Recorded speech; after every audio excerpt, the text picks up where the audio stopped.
Hello viewers, আশা করি আপনারা সকলে সবাই খুব ভালো আছেন আর আমরাও খুব ভালো আছি। আজ আমি নিয়ে চলে এসেছি আপনাদের কাছে এক রেল স্টেশনের গল্প নিয়ে। এই স্টেশনে কত মানুষ প্রতিদিন যাতায়াত করে।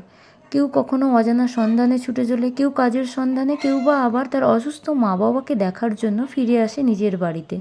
এই স্টেশনই জানে কত মানুষের কত দুঃখ, কত কান্না, কত আনন্দ, কত প্রেমিকের গল্প এই স্টেশনেই পড়ে থাকে। এক কাব্যে শুনেছিলাম, যদি তুমি ভুল ট্রেনে উঠে পড়ো বা তোমার স্টেশনটা যদি তোমার ভুল হয়, তাহলে তুমি বেশি স্টেশন না গিয়ে কাছের স্টেশনেই নেমে পড়ো।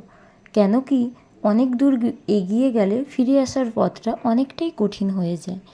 এই কথাগুলো আমার এক বন্ধু আমাকে হোয়াটসঅ্যাপে পাঠিয়েছিল, তাই আমি পড়ে শোনালাম। এভাবে অনেক গল্প শোনার জন্য আমাকে অবশ্যই হোয়াটসঅ্যাপে কমেন্ট করুন। আমি অবশ্যই আপনার কমেন্টের উত্তর দেব এবং ভিডিও পাঠাতে চেষ্টা করব। এতক্ষণ টাটা, দেখা হচ্ছে নেক্সট ব্লগে।